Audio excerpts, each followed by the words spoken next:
untuk informasinya. Oke, kita lanjut saja pertemuan kita pada sore hari ini. Di sini sudah ada 13 orang yang bergabung. Silahkan diinformasikan kepada teman-teman yang lain untuk join ya di perkuliahan kita. Silahkan pindah ya, itu masih ada yang di apa ya? Masih ada yang di channel yang lama itu. Silahkan live ya dari situ ya. Silahkan pindah ya.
Baik, kan?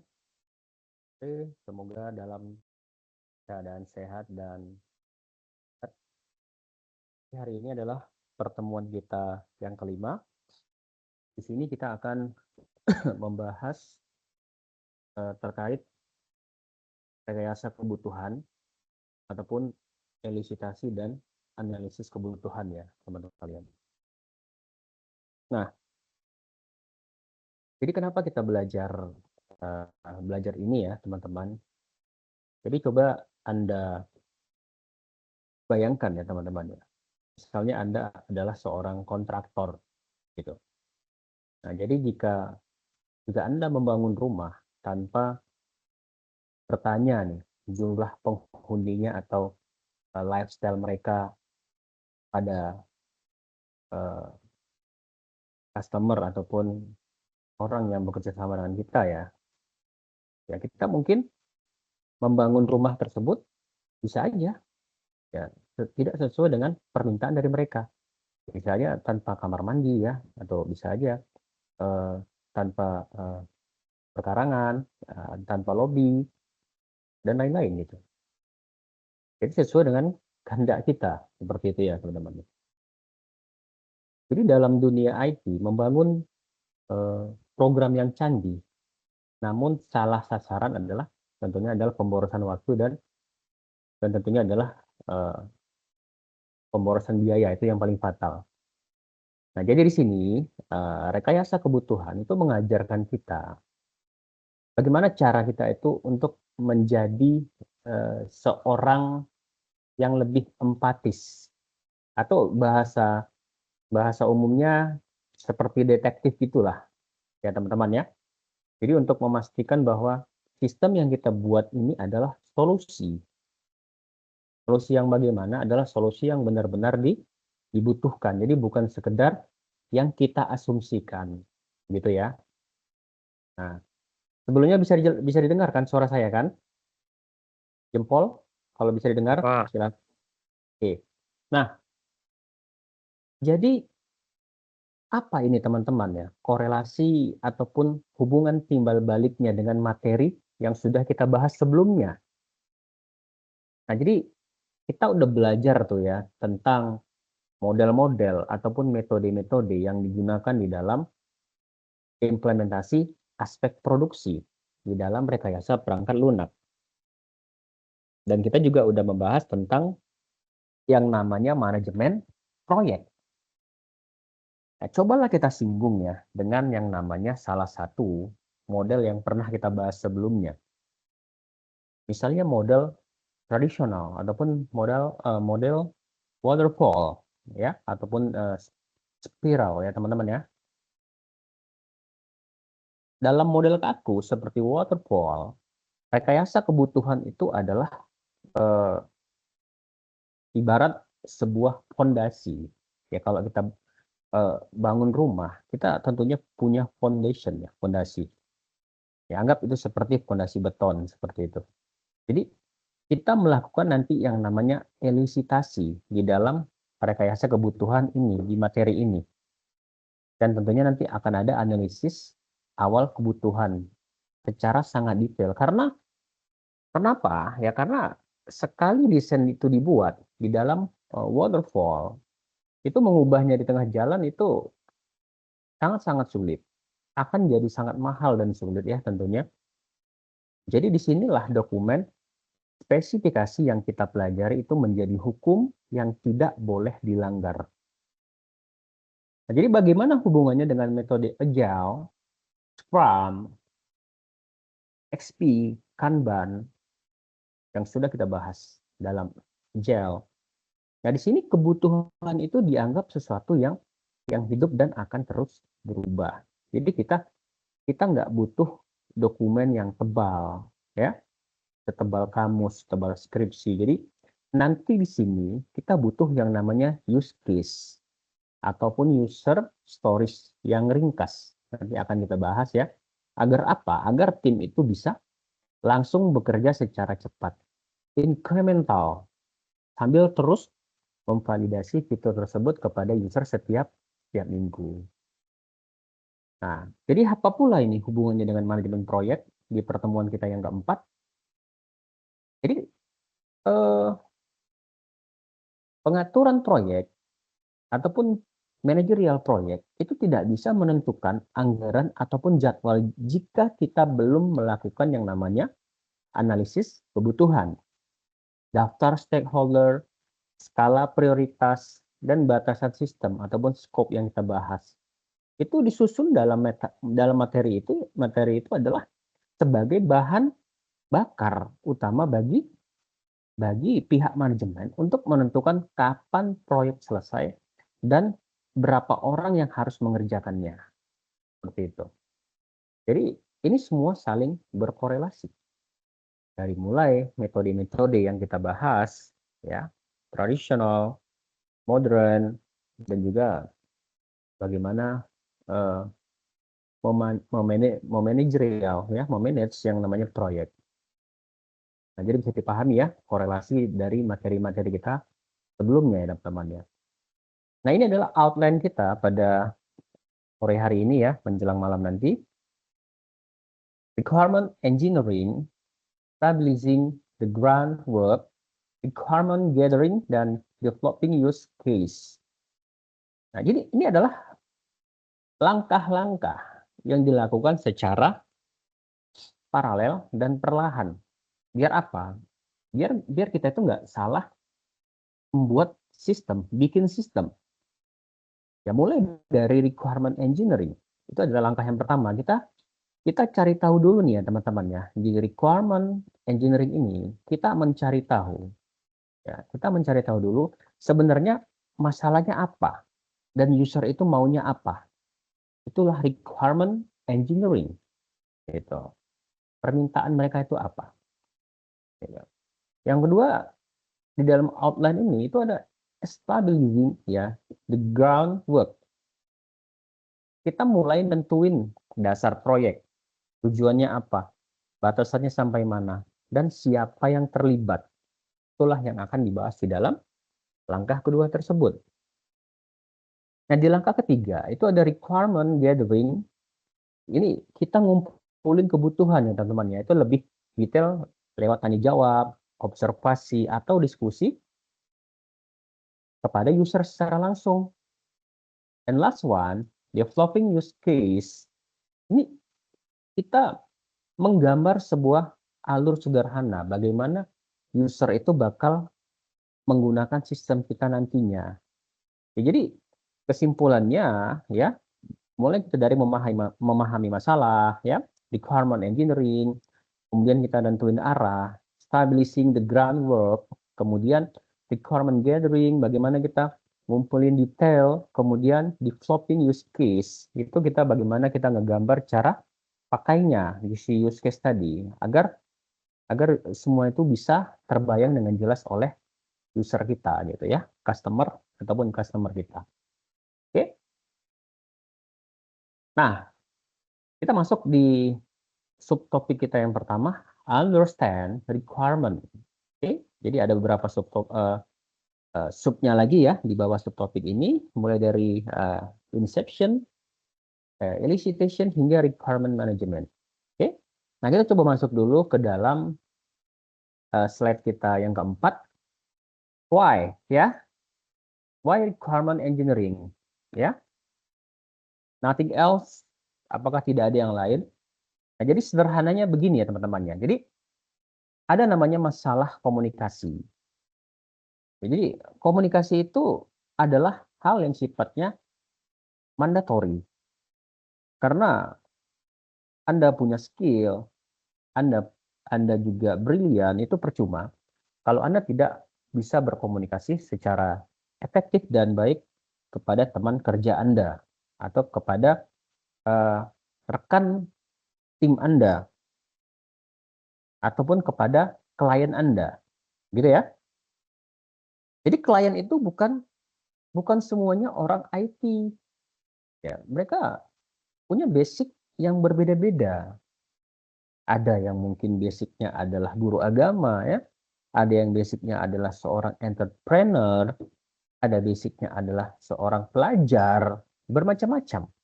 Petani mungkin ya, ataupun dia seorang driver dan lain-lain yang tidak memiliki basic IT. Jadi mereka tuh sering nggak tahu ya, tidak mengerti apa yang mereka butuhkan secara teknis. Jadi tugas Anda lah untuk melakukan yang namanya observasi, eksplorasi, menggali. Jadi bukan hanya menunggu yang namanya command, perintah. Oke? Dan tentunya ini adalah mencegah yang namanya kerja bakti. Ya. Jadi kalau misalnya Anda coding tanpa yang namanya requirement engineering, yang jelas dari awal itu besar kemungkinan hasilnya bakal ditolak sama klien. Ya kita lelah, kita capek dari awal ya, kita capek dari awal melakukan analisis ya, analisis yang panjang. Itu jauh lebih baik ya daripada kita nanti bakal harus bersedih ya ataupun menderita di akhir karena harus coding ulang dari nol. Bagus kita capek di awal teman-teman. Ya, bagus kita tired di awal itu daripada kita harus menangis di akhir nanti. Nah, jadi kualitas itu adalah kepuasan. Jadi sistem yang bagus itu bukan yang codingnya yang paling kompleks, yang paling rumit, tapi yang betul-betul bisa menyelesaikan yang namanya masalah user. Jadi kalau tanpa yang namanya requirement engineering ataupun RE ini, ya saya singkat RE, kita itu cuma buat yang namanya garbage, ya sampah digital yang tidak berguna. Misalnya klien itu minta dibuatkan yang namanya sistem apa ya? Misalnya sistem absensi lah. Tolong buatin saya sistem absensi online. Ya, jadi tanpa yang namanya RE ini, kita langsung bikin fitur absensi pakai yang namanya face recognition. Apa itu face recognition? Ada yang tahu? Apa itu face recognition? Sistem pengenalan wajah, Pak. Nah, good ya. Jadi itu adalah sebuah artificial intelligence ya, yang menggunakan yang namanya machine learning ataupun deep learning, yang mana dia bisa mengidentifikasi suatu objek, terutama adalah objek hidup seperti manusia, dan dia akan petakan ke dalam sebuah kode, dan dia bisa mengenali apakah objek tersebut adalah sesuai ya dengan data yang ada di database atau tidak.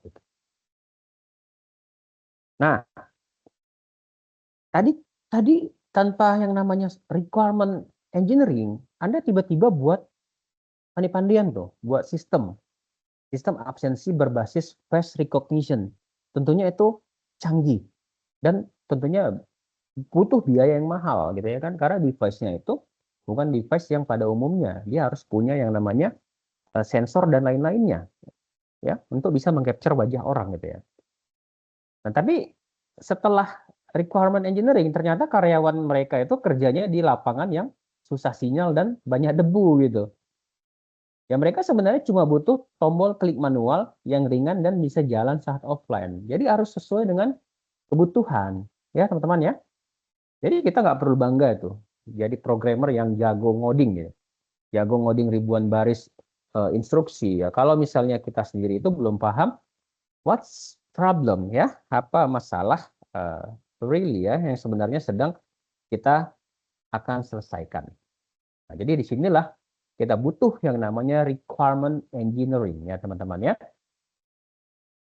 Nah, jadi di dalam materi kita ini ada namanya spectrum requirement engineering. Jadi setelah kita tadi tahu ya teman-teman ya, kenapa RE itu penting, sekarang pertanyaannya RE itu isinya apa aja gitu. Nah, kita bisa lihat di sini di alur spektrum ini ya teman-teman ya ini, supaya kita itu nggak bingung pas terjun langsung ke dalam proyek. Ya, jadi requirement engineering, teman-teman ya, itu bukan sekedar daftar keinginan di sini ya. Jadi bukan sekedar daftar keinginan. Jadi RI itu bukan kerjaan yang namanya tukang catat, tukang tulis, saya mau menu login, saya mau menu tampil produk, ya. RI itu kerjaan yang sifatnya analis. Jadi kalian harus explore ya. Anda harus mencoba untuk lebih mendigging lagi, menggali lagi apa yang sebenarnya dibutuhkan user. Bukan cuma apa yang mereka ingin tunjukkan teman-temannya. Tidak. Oke? Nah, kemudian ada namanya jembatan proyek di dalam spektrum ini ya, dalam spektrum requirement engineering. Jadi ini adalah sebuah bridge ataupun sebuah penghubung ya teman-teman ya. Jadi di satu sisi ada obrolan santai lah gitu sama klien, komunikasi. Di sisi lain ada tentunya obrolan yang menyangkut sifatnya yang serius, misalnya membahas model-model tertentu, membahas codingan, ya. Jadi kalau jembatan ini tidak ada, apa yang Anda coding itu nggak akan pernah nyambung sama apa yang diinginkan klien, gitu. Jadi dia sebagai jembatan yang menghubungkan aktivitas komunikasi awal dengan phase pemodelan sistem. Jadi adalah benang merahnya gitu ya. Ada di satu sisi kita bisa ngobrol santai, di satu sisi juga kita harus ngomong yang lebih serius tentang proyek yang akan kita kerjakan. Nah, yang ketiga itu adalah namanya dampak fatal di dalam spektrum requirement engineering. Jadi kita itu nggak perlu bangga ya, jadi engineer yang hebat ya. Kalau kalau misalnya kita itu eh, membangun sebuah solusi atau menciptakan sebuah problem solve untuk masalah yang tidak tepat atau masalah yang salah. Ya program kita itu bisa aja, kita udah buat program yang sangat canggih, tapi kalau tidak menjawab masalah utama klien, ya itu cuma bakal jadi aplikasi pajangan yang tidak ada gunanya, begitu. Oke? Nah, yang terakhir itu adalah fondasi desain. Ya, di sini inilah tombaknya, ujungnya, teman-teman ya. Oke? Jadi produk akhir itu memiliki resiko yang tinggi. Maksudnya apa? Jadi desain aplikasi Anda mulai dari database sampai user interface, semuanya bergantung pada yang namanya requirement engineering. Kalau requirement engineering Anda rapuh, risikonya satu, produk akhirnya itu bakal ditolak karena jauh dari ekspektasi pelanggan. Oke? Nah, kita lanjut. Kemudian, apa lagi langkahnya? Nah, di sini kita akan membahas, ini masih di dalam requirement engineering, eh, terkait mencari akar masalah. Nah, ini pencarian jati diri lah ya sebuah proyek. Apa sih jati diri dari sebuah proyek itu gitu kan? Biar nggak bingung gitu. Nah, jadi biar kita nggak bingung, alurnya itu simple. Yang pertama itu adalah yang namanya inception. Ya, teman-teman ya. Nah, yang pertama itu adalah inception ataupun yang disebut sebagai inisialisasi ya. Sorry, inisiasi ya, bukan inisialisasi. Ya, ini adalah sebuah inisiasi. Ini tahap perkenalan, tahap awal ya. Ibaratnya ketika kita mau bertarung gitu, ini adalah kuda-kudanya. Sebelum bertarung, ini adalah kuda-kudanya. Berarti ini harus kuat. Kalian harus tahu dulu siapa orangnya, stakeholdernya, dan kenapa proyek ini dibuat. Jangan sampai nanti kita udah coding buat orang yang tidak tepat gitu kan. Nah, itulah yang namanya inisiasi, inception. Nah, ini dia yang tadi saya sebutkan elicitation ataupun disebut sebagai penggalian. Nah, ini bagian tersulit ya teman-teman ya.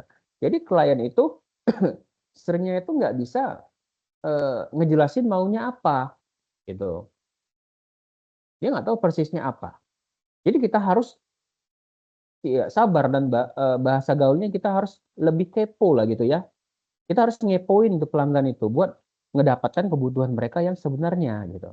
Itulah namanya elicitation. Bukan sekedar melihat gambaran secara general saja, tidak. Kita masuk ke dalam. Kita kepoin ya kayak seperti Anda ngepoin profilnya orang yang Anda suka ataupun mungkin mantan Anda gitu ya. Anda kepoin itu. Seperti itu. Ketiga, itu adalah fokus pada goal di dalam mencari akar masalah. Jadi detektif, jangan cuma tanya mau fitur apa, tapi tanya tujuannya apa. Ingat ya teman-teman, jadi hal teknis itu seperti keamanan dan kecepatan itu juga goal. Mesti Anda itu punya klien tapi kliennya nggak minta, gitu ya. Itu udah standar umum, keamanan, kecepatan ya, itu juga goal. Ya walaupun sebenarnya tidak diminta sama pelanggan kita gitu. Yang terakhir adalah transfer ide. Jadi intinya cuma satu teman-teman. Ya kalau di dalam transfer ide ini pindahin apa yang ada di otak klien itu ke dalam otak tim pengembang. Nah, kalau transfernya lancar ya nggak bakal ada salah paham di dalam proses pengkodian kita. Itu ya. Nah di sini kita masuk bagaimana cara mempertajam detail. Nah kalau tadi kita baru cari yang namanya akar masalah ya teman-teman ya. Jadi sekarang saatnya kita mempertajam yang namanya detail. Jadi di fase ini teman-teman, kita itu sudah mulai bicara teknis, tapi tetap realistis. Nah, di sini ada elaboration ataupun perluasan. Jadi jangan cuma ngebayangin yang namanya sebuah fitur. Jadi bayangin skenario nyatanya, ya, bayangin skenario nyatanya. Gimana urutan user pakai aplikasinya, ya. Dari skenario ini kita bakal tahu data apa saja yang harus kita simpan, ya, yang kita analisis gitu ya. Karena di sini kita membuat skenario pengguna, user skenario, untuk melihat bagaimana sistem akan digunakan dalam situasi nyata. Teman-teman ya. Nah, jadi kemudian di sini ada namanya negotiation. Ya, ini adalah jalan tengah ya. Ya, ini kita lebih kepada seni, seni jadi orang IT ya, gitulah ya. Jadi klien itu sering minta fitur yang kemampuannya setinggi langit. Gitu ya. Tapi budget dan waktunya itu adalah pas-pasan. Jadi di sini kita harus berani itu, berani bernegosiasi. Mana fitur yang wajib, mana fitur yang tidak, mana fitur yang bisa nyusul gitu. Jadi prinsipnya itu prinsip win-win lah, gitu ya. Jadi negosiasi itu bukan cari siapa yang menang. Jadi agar proyek kita itu selamat, ya klien dapat sistem yang benaran bisa jalan. Jadi kita juga nggak mati, ya, karena memang deadline yang nggak masuk akal gitu. Nah itu adalah mempertajam uh, tentang situasi bagaimana mempertajam detail ya di dalam requirement engineering. Nah, jangan lupakan dokumentasi dan kontrol kualitas.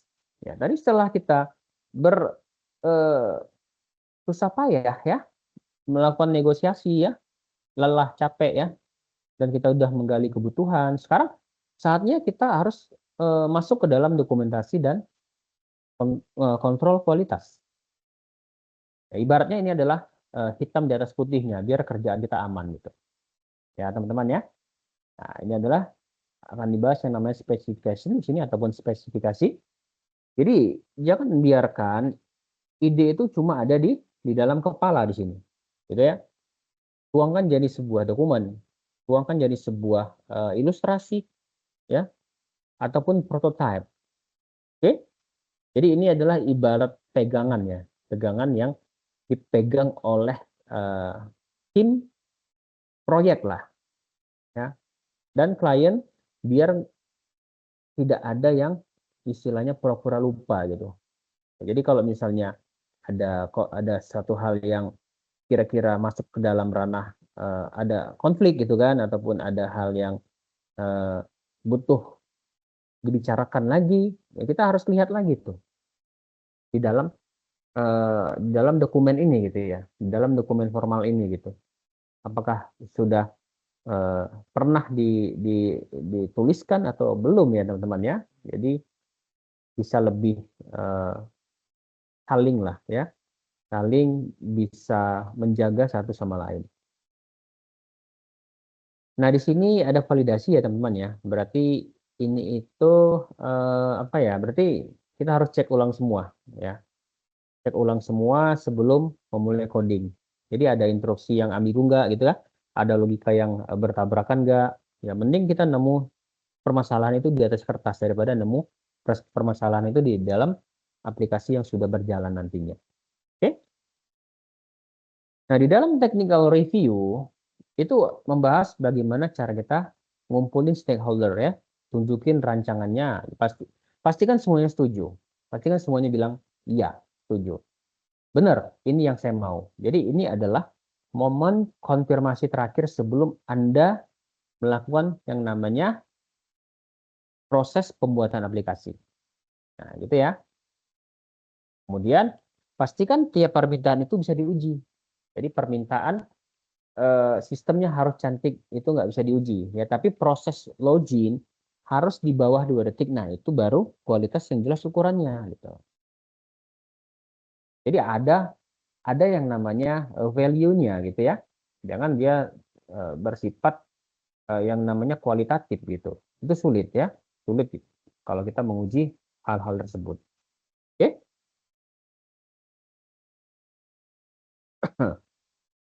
Ya misalnya saya kasih contoh lah ya. Kliennya minta sistem yang secure dan aman. Nah, bagaimana memvalidasinya? Jadi aman itu kan luas. Kita bisa kita bisa pertajam itu di dokumentasi. Jadi misalnya, oh sistemnya wajib menggunakan enkripsi SHA-256 atau two factor authentication ataupun pakai RSA. Nah, jadi pas dites nanti parameternya jelas gitu. Gitu ya. Nah, di sini juga kita diberitahu bagaimana cara mengelola yang namanya perubahan ya teman-teman ya. Jadi perubahan itu adalah pasti ya teman-teman ya. Jadi di dunia IT ini mustahil itu klien itu tidak yang namanya gonta-ganti pikiran gitu ya. Proyek baru jalan separuh, tiba-tiba mereka minta fiturnya diubah, itu possible ya, normal ya, itu normal. Jadi jangan baper ya, ataupun emosi duluan, itu biasa ya kawan-kawan ya. Ya karena memang perubahan itu ya pasti ada ya. Ya, kalian harus punya, tentunya punya yang namanya sebuah apa namanya catatan yang rapi lah ya, punya pengarsipan yang rapi ya. Siapa yang minta berubah, kapan, apa dampaknya ke dalam codingan kita. Ya jangan cuma modal omongan di chat aja gitu ya, screenshot saja tidak. Jadi nanti kita bisa lupa itu. Itu harus dicatat, perlu ya. Nah, di sini kita juga mencegah yang namanya nightmare.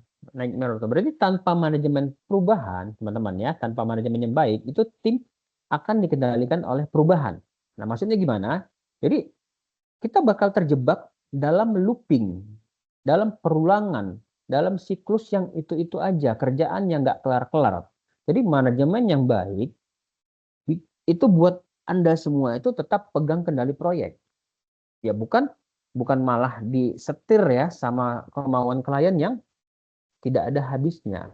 Nah, jadi itulah pentingnya di dalam mengelola perubahan dalam requirement engineering-nya teman-teman ya. Nah, sampai di sini ada mau ditanyakan?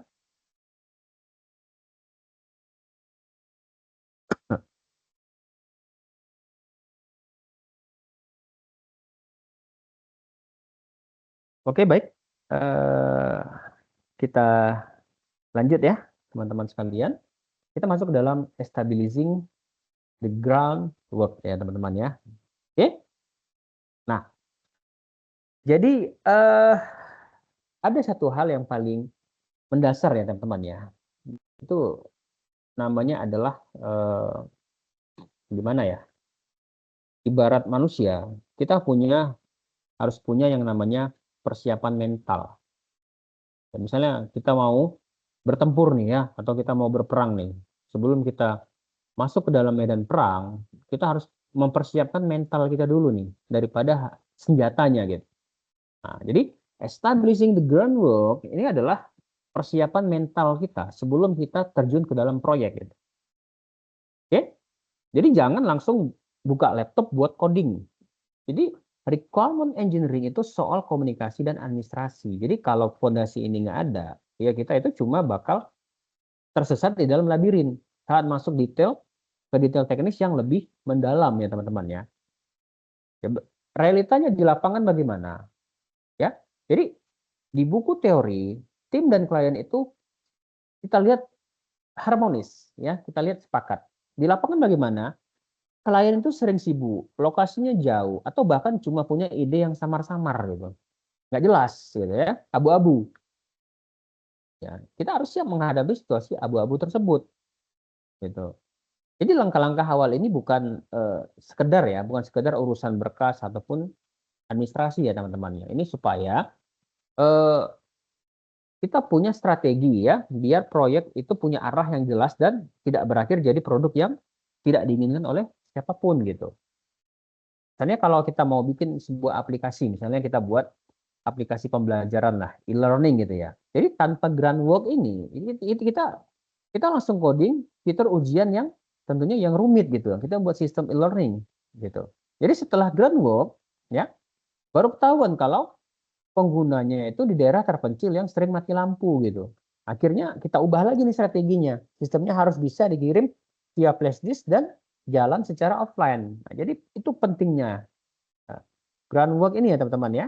Nah, jadi memang coding itu urusan mesin, tapi groundwork itu adalah urusan manusia. Jadi jangan pernah kita itu membangun sistem yang hebat di atas landasan komunikasi yang tidak kuat, di atas komunikasi yang rapuh. Nah, penting ya, harus dipahami ya. Nah, coba kita lanjut. Nah, di dalam establishing groundwork ini ada namanya identifying stakeholder. Jadi siapa yang berkepentingan kita harus tahu. Oke? Ya, jadi sederhananya kita harus cari tahu siapa saja orang yang bakal terdampak ini sama aplikasi kita. Nah, jadi stakeholder itu dia bukan cuma yang ngebayar proyek ya. Jadi siapapun yang mendapatkan manfaat, entah itu manajer, di marketing ya, sampai nanti user eh, yang menggunakan aplikasinya. Kalau saya bilang office boy ya ataupun cleaning service, kalau dia pakai aplikasinya, dia stakeholder. Itu semua stakeholder. Ya, jadi cakupannya luas ya. Di dalam daftar peran ini cakupannya luas. Ingat ya, eh, tadi saya bilang cleaning service itu juga stakeholder. Kalau dia pakai aplikasi, ya bukan hanya sekedar tim pemeliharaan. Ya, kalau tim maintenance itu ya juga dia masuk ke dalam stakeholder. Jadi jangan sampai kita itu bikin kode yang cuma kita sendiri yang paham, tapi tim lain pusing pas mau memperbaikinya gitu. Oke, jadi memang tiap orang itu punya yang namanya sudut pandang yang berbeda teman-temannya. Ya, manajer mau sistem yang murah gitu ya. Kalau di dalam karakteristik stakeholder nih ya, manajer pasti mau sistem yang murah. User apa? User mau sistem yang tentunya mudah ya. Kalau proyek gagal, resiko yang mereka tanggung juga tentunya berbeda-beda. Oke. Nah,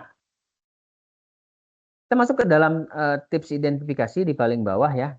Ini bagaimana cara paling gampangnya? Jadi tanya ke satu orang ya, kalau mau melakukan identifikasi. Jadi menurut Anda, siapa lagi yang harus saya ajak bicara soal sistem ini? Nah, jadi ini adalah namanya teknik teknik bola salju. Ini bakal bikin daftar stakeholder kita itu lengkap. Gitu ya teman-teman ya. Nah, misalnya gini, kita mau buat aplikasi eh ya di kantin kita lah, misalnya di lantai 5 lah, kita membuat aplikasi kantin kampus gitu ya. Stakeholder pertama itu adalah pemilik kantin. Dia mau laporan penjualan harian secara otomatis gitu ya. Oke, stakeholder kedua itu misalnya mahasiswa lah. Dia mau pesan makanan, tapi aku nggak mau antrian yang panjang. Oke, stakeholder ketiga itu adalah bagian IT kampus. Dia mau sistemnya itu aman dan tidak bikin server kampus jebol. Jadi gitu ya. Jadi jangan cuma coding buat yang bayar proyek doang, tapi coding lah buat semua orang yang hidupnya bakal terbantu oleh sistem yang mau kita buat itu. Oke, kita harus mengidentifikasi stakeholder, siapa yang berkepentingan. Nah, recognizing multiple viewpoint berarti banyak kepala banyak mau. Nah, ini kita masuk ke poin yang memang sering bikin pusing juga ya teman-teman ya. Jadi banyak kepala, banyak mau. Jadi di sini kita itu bakal sadar ya teman-teman ya, kalau jadi orang IT itu juga harus jadi middle ya. Jadi orang yang bisa menengahi. Kenapa? Karena memang ada namanya keberagaman fokus. Berarti misal orang marketing itu mau fitur yang keren buat jualan. Manajer tadi mau harganya murah, tapi user cuma mau aplikasi yang nggak ribet. Jadi semua punya kepentingan masing-masing. Nah, gitu ya. Dalam hal konsekuensinya, karena kepalanya banyak, wajar ya. Kalau permintaannya nanti bisa aja bentrok. Misalnya klien A minta fiturnya itu lengkap, klien B minta tampilannya simple. Pasti bakal terjadi yang namanya ketidakkonsistenan. Yang satu minta lengkap, yang satu minta simple ya. Jadi kita mau lengkap otomatis kan sulit untuk simple. Kita mau simple otomatis sulit untuk lengkap.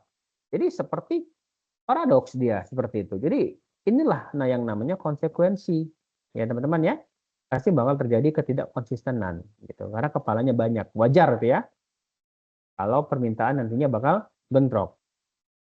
Nah, kemudian kita harus memahami tugas dari engineer. Jadi tugas kita itu adalah mengelompokkan semua kemauan itu, rapikan, lalu kasih pilihan ke atasan atau ke klien, mana yang paling konsisten dan masuk akal buat dikerjakan terlebih dahulu, begitu ya. Nah,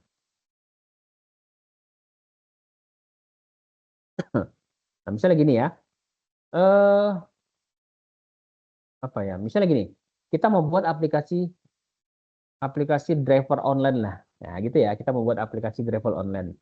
Nah dari sisi marketing, dia mau ada fitur main game sambil nunggu driver, biar biar apalah, biar viral gitu ya kan.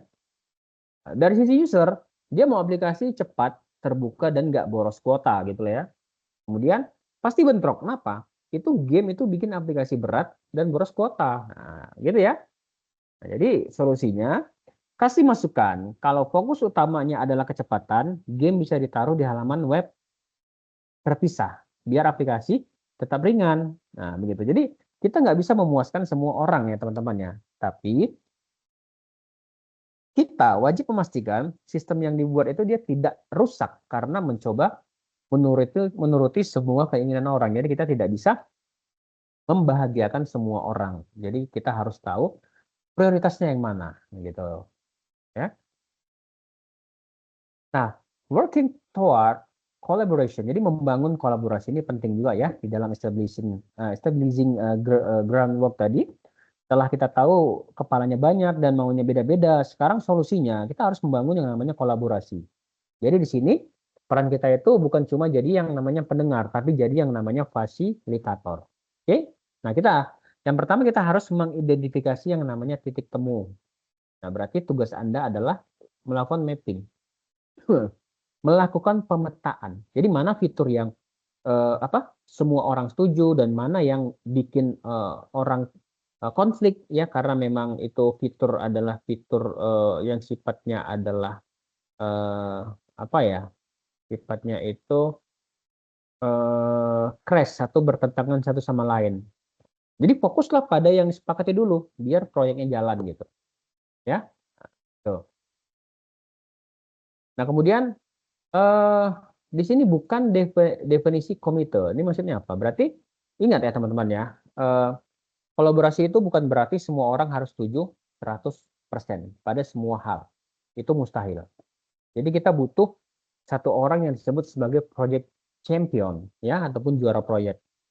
Tujuannya apa? Jadi sebagai pengambil keputusan akhir saat terjadi yang namanya deadlock ataupun jalan buntu. Oke? Nah, bagaimana lagi untuk membangun kolaborasi? Kita butuh yang namanya metode voting. Jadi ini biar adil ya. Kita bisa pakai sistem prioritas. Oke? Jadi kasih setiap stakeholder itu namanya jatah poin untuk mereka belanjakan pada fitur yang menurut mereka paling penting. Jadi kita itu tahu fitur mana yang jadi prioritas utama bagi banyak banyak orang. Oke? Nah, misalnya gini, ada 10 ada 10 fitur yang diminta, tapi waktu cuma cukup buat 5 fitur. Nah, gitulah misalnya. Solusinya gimana? Nah, Anda minta manajer, marketing, dan user untuk memberikan bintang, poin ke fitur favorit mereka. Ya, nah, favorit mereka. Hasilnya, ternyata fitur keamanan data dapat bintang terbanyak dari semua pihak. Nah, itulah fitur yang akan kita kerjakan duluan tanpa ada yang protes. Nah, lebih bagus seperti itu. Ya, jadi kolaborasi itu bukan tentang membuat semua orang sekali lagi senang, tapi tentang menyatukan semua orang ya teman-teman ya untuk mencapai satu tujuan yang sama. Oke? Nah, asking the first question. Nah, ini seni bertanya. Oke? Nah, sekarang kita masuk ke bagian yang paling praktis lah. Jadi asking the first question berarti seni bertanya. Ingat ya, pertanyaan yang benar itu akan menyelamatkan kita itu dari codingan yang tidak memiliki ujung atau codingan yang memiliki kesalahan. Ya, ya di awal kita kita jangan bertanya soal database atau bahasa pemrograman dulu gitu ya. Jangan bertanya tentang eh, database-nya pakai apa, terus bahasa pemrogramannya pakai apa. Nggak perlu. Tanya soal bisnis. Apa tujuan proyek ini? Apa manfaatnya buat perusahaan? Jadi kita harus fokus kepada pelanggan ya, bukan ke detail teknis dulu. Ini kesalahan kita kadang kita bertanya hal-hal teknis terlebih dahulu itu nggak penting ya, itu nggak perlu. Karena tools itu banyak, kita bebas pakai tools apa aja. Mereka yang namanya juga stakeholder, mereka nggak butuh kita buat pakai apa ya. Kebanyakan seperti itu ya. Ya walaupun beberapa stakeholder juga ada memang yang mungkin memiliki background teknis ya, dia paham ya. Oh saya butuh sistem ataupun aplikasi yang dikembangkan menggunakan bahasa ini. Kenapa? Karena dia punya library ini itu termasuk adalah library yang baik dan bagus ya. Mungkin itu pemahaman yang spesifik tidak dimiliki semua orang. Tapi secara umum kita nggak perlu membahas hal-hal teknis di awal secara secara apa ya? Secara komprehensif ya. Ya, nggak perlu kita membahas secara eksplisit. Nah, jadi kita harus cari tahu nih ya di dalam pengelompokan pertanyaan ya. Kita harus cari tahu siapa ini bosnya dan siapa user aslinya itu penting.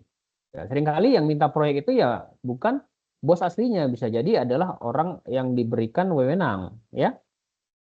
Nah, karena manajer itu beda maunya dengan yang pakai aplikasi ataupun staff.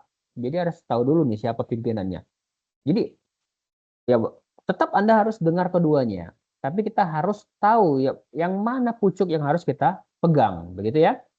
Bukan bukan juga kita harus merendahkan staff ya, tidak teman-teman ya.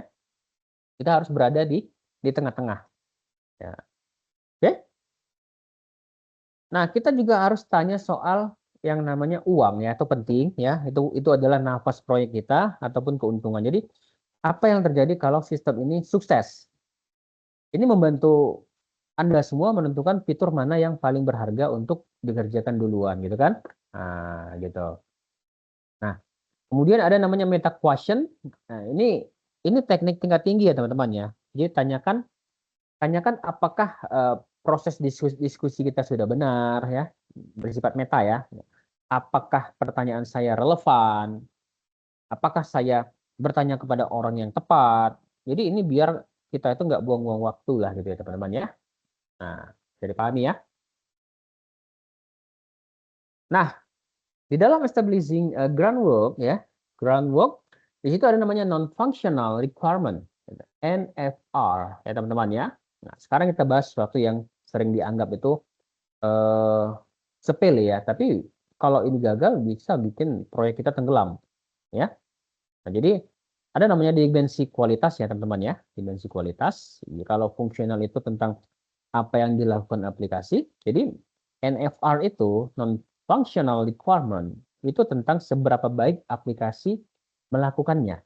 Ini bicara soal keamanan ya teman-teman ya, bisa jadi soal keamanan. Jadi seberapa cepat aplikasinya performance ya, terus seberapa jarang dia down, berarti ini adalah kehandalan ya, reliability, sampai seberapa gampang dipakai oleh yang namanya orang awam. Itu adalah dimensi kualitasnya. Oke? Nah, jadi klien itu biasanya cuma peduli fitur aja. Ya, saya mau bisa input data, tapi mereka lupa bilang datanya harus aman dan nggak bisa dicuri orang ya. Itu udah memang inisiatif kita. Jadi tugas kita itu adalah mengingatkan mereka. Jadi aplikasi tanpa yang namanya NFR ini yang benar ya, itu cuma yang namanya cuma sampah digital yang berbahaya kalau saya bilang. Nah, sehingga di sini juga butuh yang namanya pendekatan matriks dalam NFR ini. Jadi dalam teknisnya kita itu pakai yang namanya eh, tabel relasi ya, tabel relation lah gitu ya. Ya, tujuannya buat melihat mana fitur yang mendukung NFR atau malah bikin bentrok.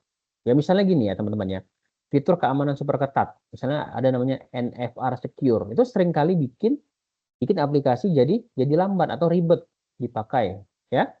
Nah, jadi kita harus tahu nih mana kira-kira non functional requirement yang paling sesuai ya. Kalau misalnya kita buat aplikasi perbankan lah secara fungsional, berarti kan dia bisa transfer uang. Ini kan standar, semua bank bisa gitu ya.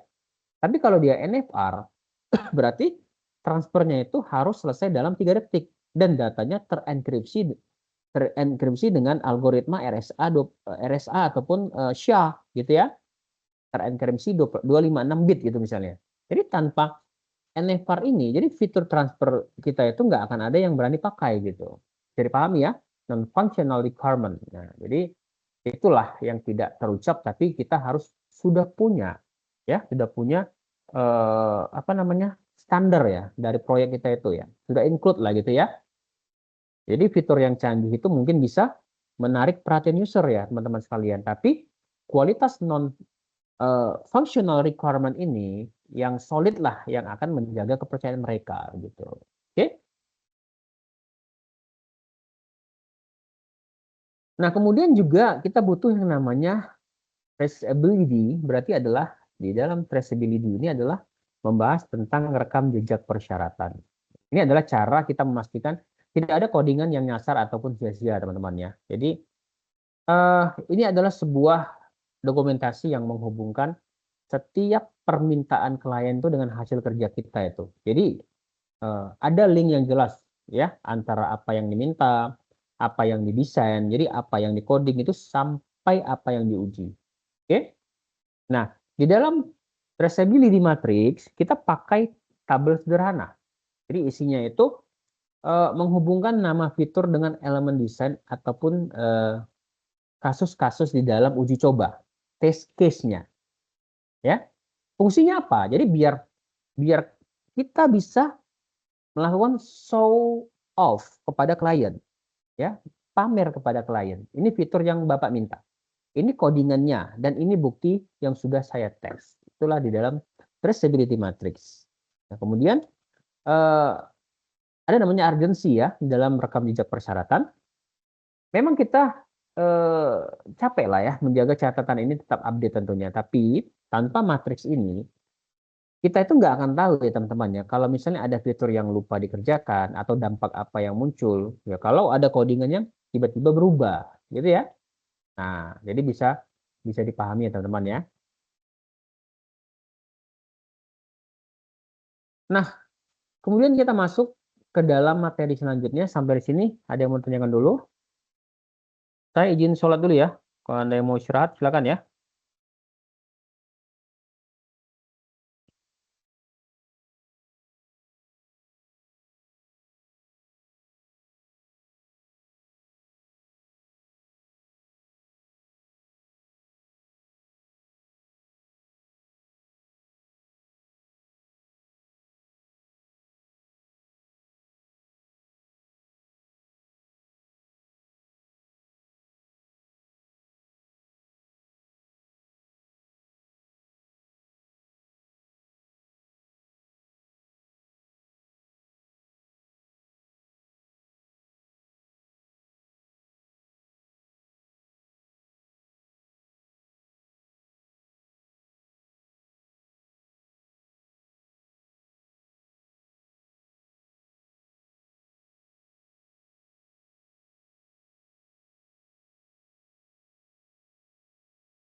Oke, baik.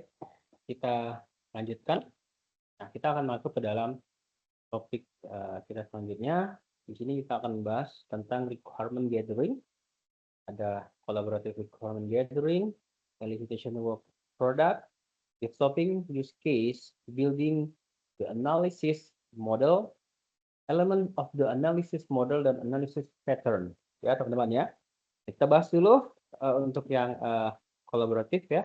Ini requirement gathering-nya. Ini adalah kita masuk ke dalam apa namanya? Fokus ke dalam topik utamanya dulu ya, di dalam requirement gathering yang adalah pengumpulan kebutuhan ya. Nanti poin-poin yang saya sebutkan tadi nanti kita rangkum saja. Kita akan merangkumnya menjadi satu kesatuan yang bisa disampaikan secara berkesinambungan lah satu sama lain ya teman-teman ya. Nah, requirement gathering berarti ini adalah pengumpulan apa yang dibutuhkan, mengumpulkan apa yang dibutuhkan. Ya, jadi bukan sekedar sesi tanya jawab ya. Jadi memang ini adalah kerja bareng, kerja tim.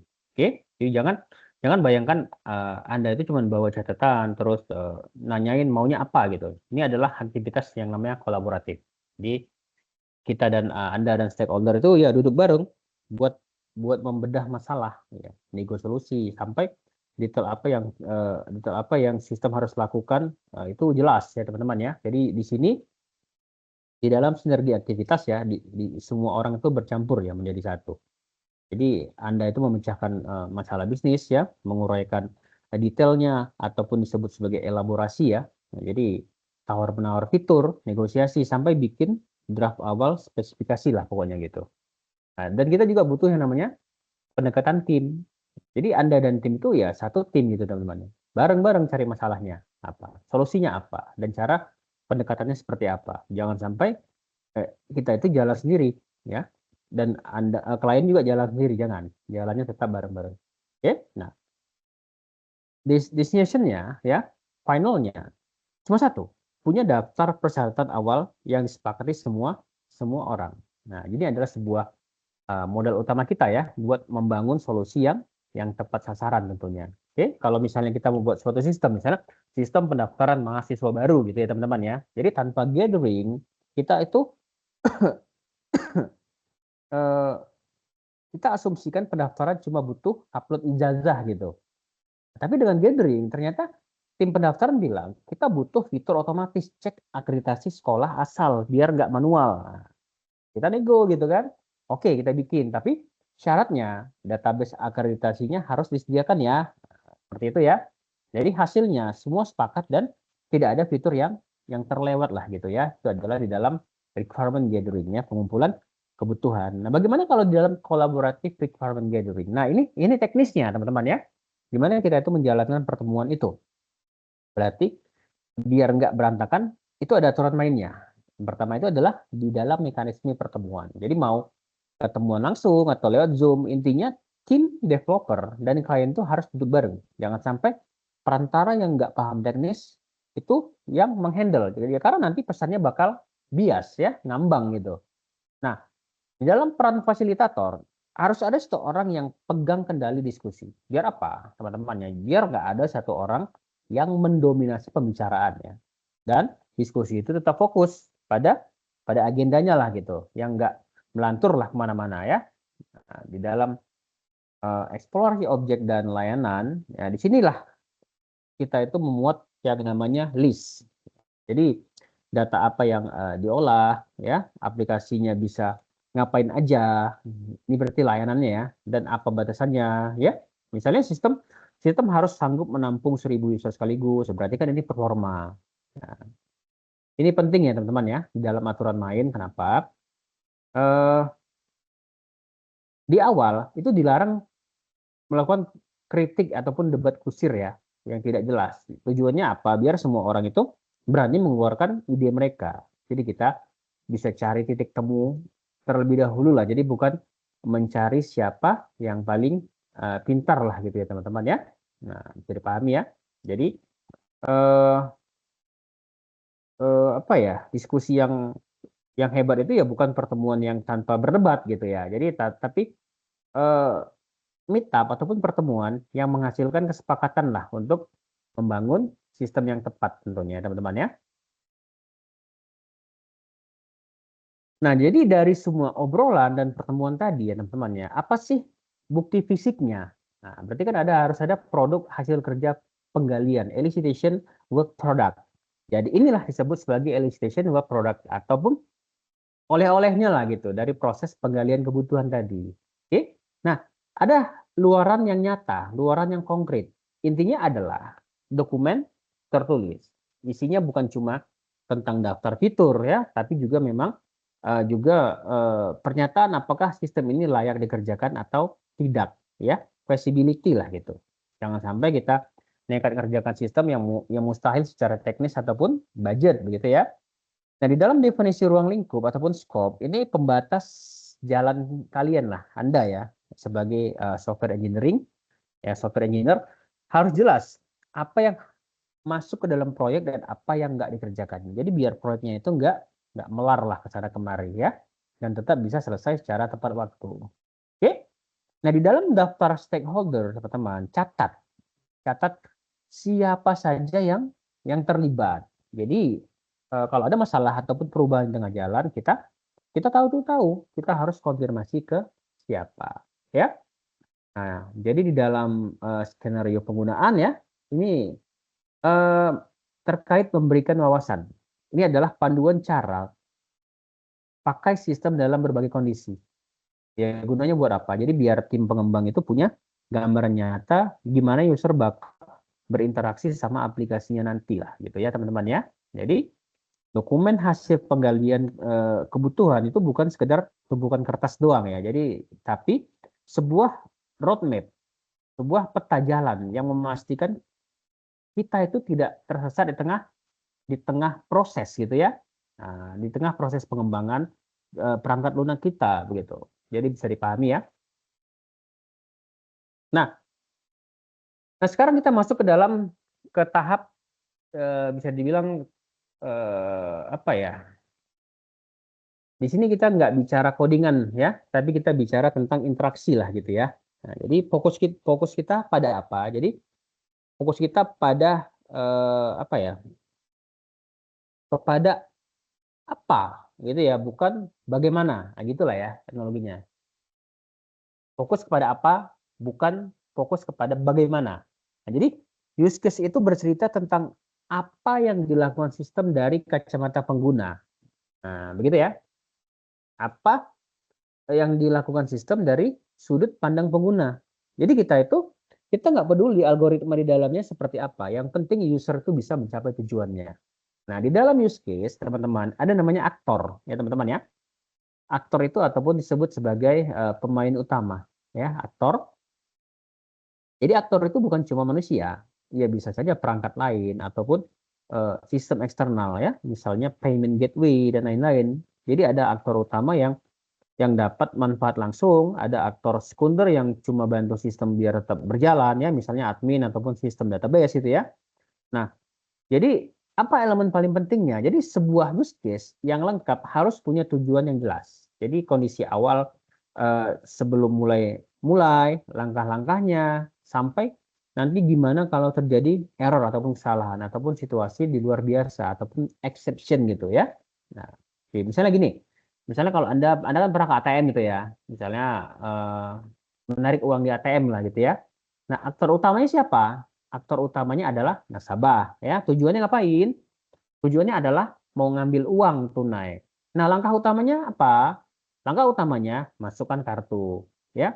Input PIN, pilih nominal, maka uangnya keluar. Exceptionnya apa? Situasi luar biasa, PIN salah ataupun saldo tidak cukup. Nah, ini harus dicatat agar tim coding itu tahu harus buat validasi seperti apa ya. Jadi jangan terburu-buru memikirkan kerumitan struktur database kalau kita sendiri belum bisa menjelaskan dengan sederhana bagaimana pengguna akan berinteraksi dengan sistem kalian. Itulah use case ya teman-teman ya.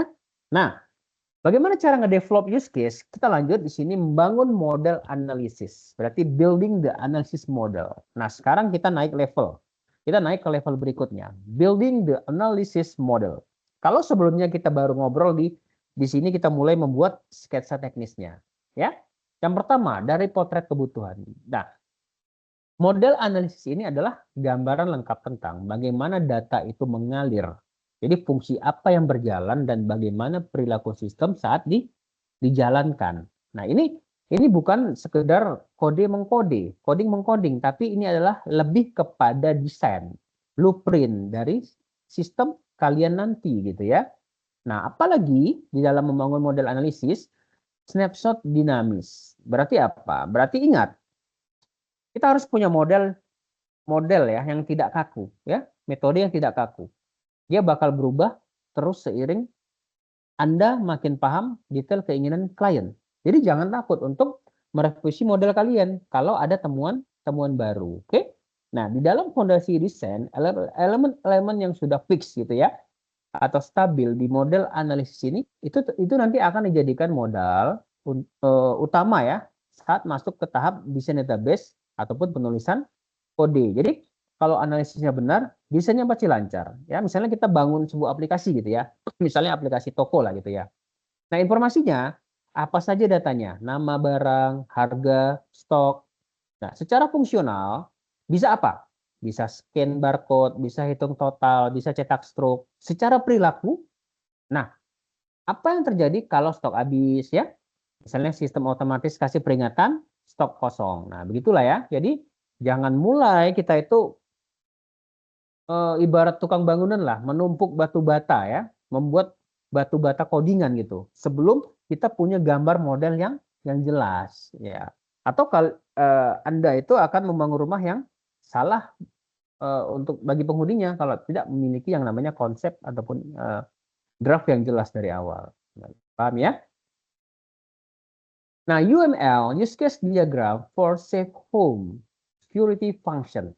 Nah, sekarang mari kita lihat contoh konkretnya teman-teman ya, contoh nyatanya. Jadi ini adalah UML ya.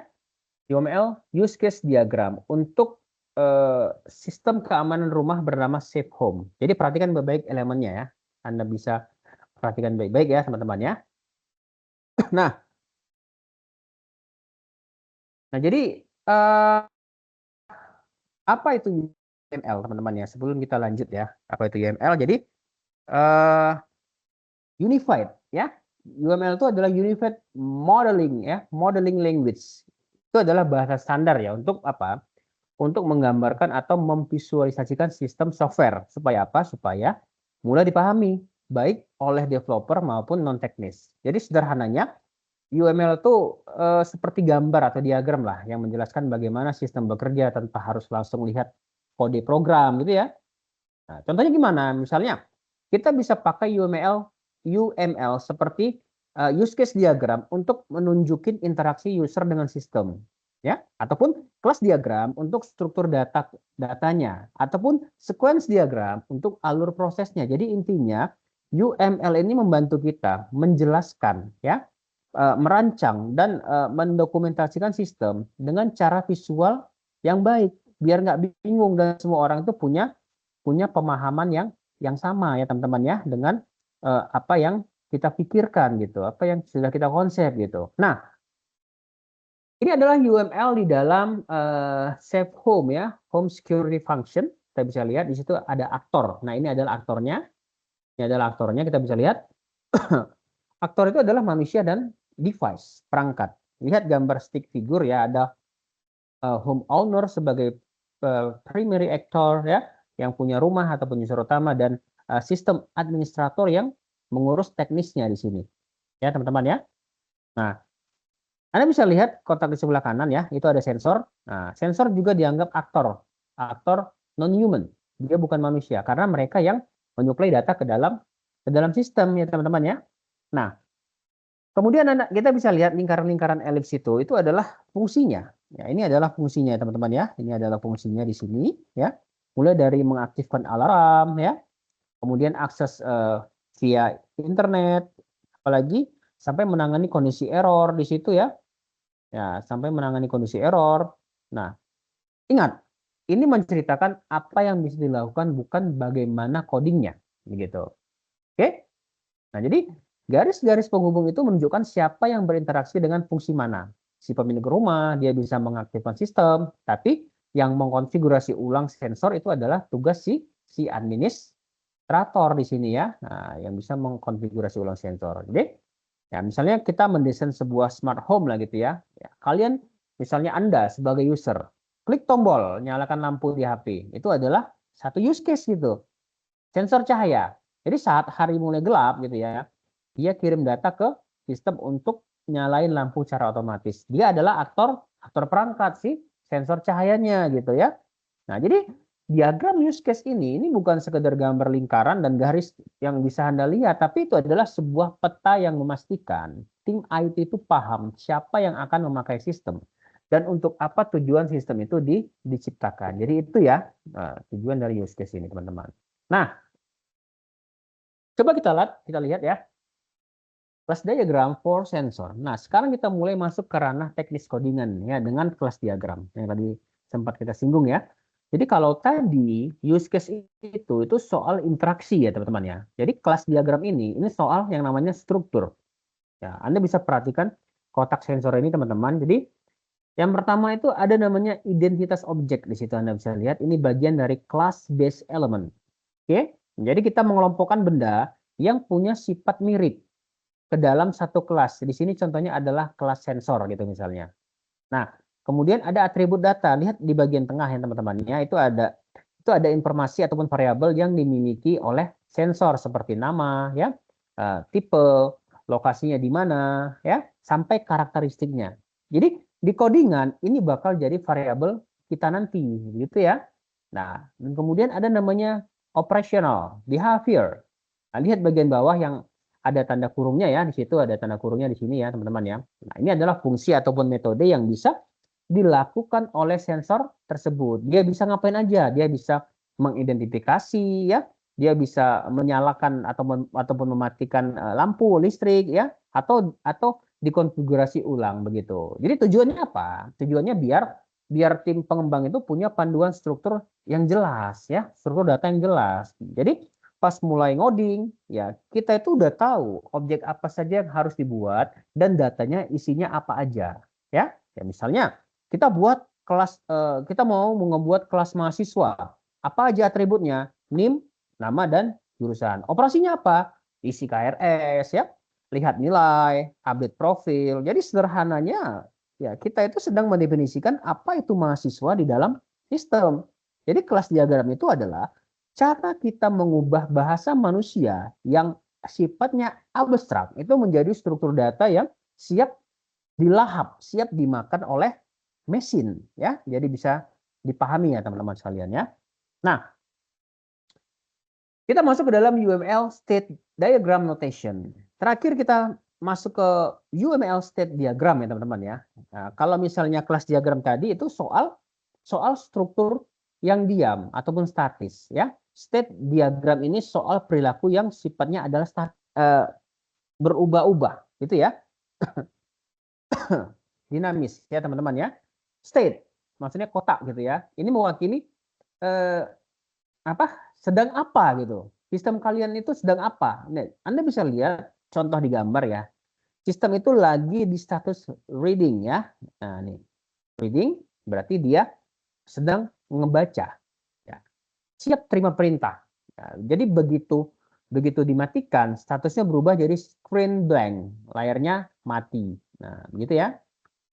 Jadi event and transition, Anda bisa lihat di panah itu ini adalah pemicunya, ya, pemicunya. Jadi panah berlabel CMD sama dengan O itu ibarat user menekan tombol power off, gitu ya. Jadi pemicu inilah yang bikin sistem itu pindah dari status A ke status B, gitu ya. Nah, ini status A-nya, ini adalah status B-nya, gitu ya.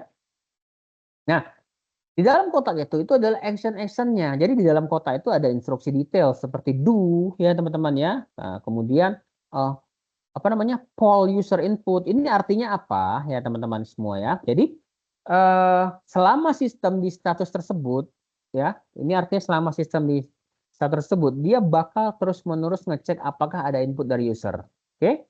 Nah, misalnya Anda mungkin pernah jalan-jalan lah ya di persimpangan lampu lalu lintas gitu. State merah, kuning, hijau kan kalau di dalam state-nya kan. Event waktu habis ataupun timer. Transition dari merah pindah ke hijau selama 60 detik. Jadi actionnya apa? Di status merah, sistem melakukan do. tampilkan angka hitung mundur. Nah, jadi state diagram itu membantu Anda itu untuk memetakan logika perpindahan fitur. Supaya apa? Supaya nggak ada kejadian aplikasi ngehang atau nge-stuck gitu, nggak ada. Karena Anda lupa mungkin mendefinisikan apa yang harus dilakukan sistem saat menerima perintah tertentu. Jadi itu ya, UML State Diagram Notation. Jadi pahami ya? Nah, sebagai rangkuman dari diagram-diagram yang baru saja kita bahas, jadi ini adalah elemen-elemen dalam model analisis ya. Jadi ini adalah 3 pilar utama yang harus Anda kuasai ya teman-teman ya. Yang pertama itu adalah skenario based element. Jadi ini adalah pondasi awal ya. Ini adalah pondasi awal, fokusnya pada pengalaman pengguna. Nah, jadi ini ibarat alat tempurnya adalah apa ya, user stories lah dan diagram use case tadi lah. Intinya siapa yang mau ngapain lah gitu ya. Nah, kemudian kalau di dalam kelas base element yang dua ini soal organisasi data. Jadi kita itu membedah sistem untuk menemukan objek-objek seperti sensor tadi ya, user ataupun barang dan mengelompokkannya ke dalam kelas. Jadi di sini kalian itu ataupun Anda ya, itu mulai menentukan variabel atribut dan fungsi perilakunya. Behavior element, berarti ini soal reaksi sistem. Jadi bagaimana sistem merespon pemicu dari luar. Jadi disinilah state yang tadi ya, state diagram beraksi untuk memastikan perpindahan kondisi tadi. Sistem berjalan logis, dan tentunya tidak ada yang apa namanya, tidak ada yang bottleneck ataupun macet. Oke. Nah, coba kita analogikan ya, misalnya gini, biar lebih paham ya. Misalnya kita mau ngedesain sistem seperti Shopee, apa namanya, Tokopedia, Bukalapak, e-commerce lah ya. Kita mau ngedesain sistem seperti e-commerce. Skenario base-nya apa? Nah, skenario base-nya berarti pembeli ingin memasukkan barang ke keranjang, use case. Kelas base-nya apa? Kelas base-nya kalian definisikan kelas produk yang punya atribut harga dan stok. Nah, gitu.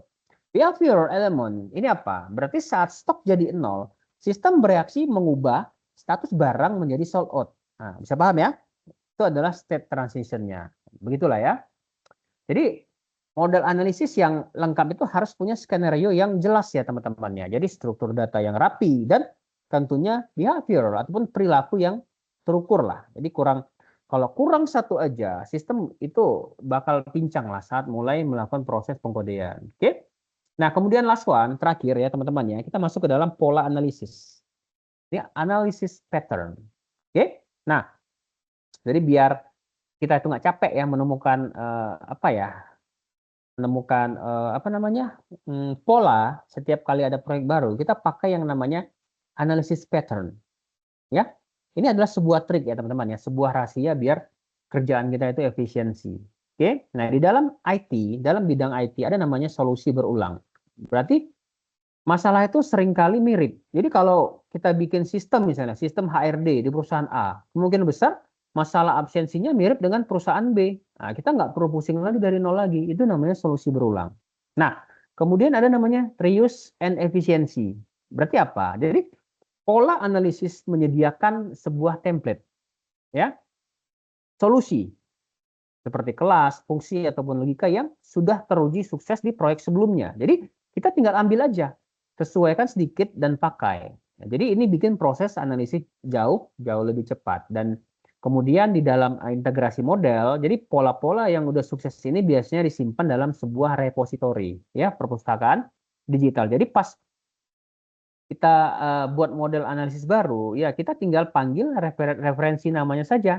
Misalnya kita mau buat sistem pembayaran online gitu ya. Jadi tanpa pola, kita itu bingung. Kita mikirin gimana logika verifikasi kartu, keamanan transaksi, dan notifikasi dari awal. Kalau pakai pola, berarti kita pakai payment pattern yang sudah standar industri. Jadi struktur tabelnya sudah ada, logika handshake antar bank sudah tersedia. Handshake itu apa ya? Proses verifikasi ya antar dua peer ya, handshake jabat tangan gitu ya, untuk saling mengenal ya di dalam sistem. Jadi kita tinggal fokus ke tampilan aplikasinya saja. Jadi engineer yang cerdas itu ya teman-teman ya, itu bukan yang mengerjakan semuanya dari nol, tidak, tapi yang tahu kapan harus menggunakan pola yang sudah teruji agar bisa fokus menyelesaikan masalah yang lebih kompleks. Oke, semuanya? Sampai di sini ada yang mau ditanyakan?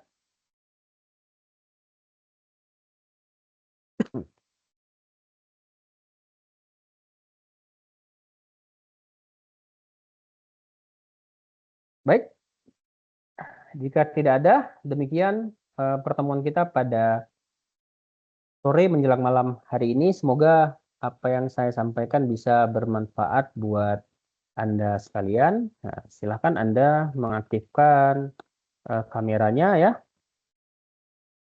supaya saya bisa screen capture or view the mode sharing per person.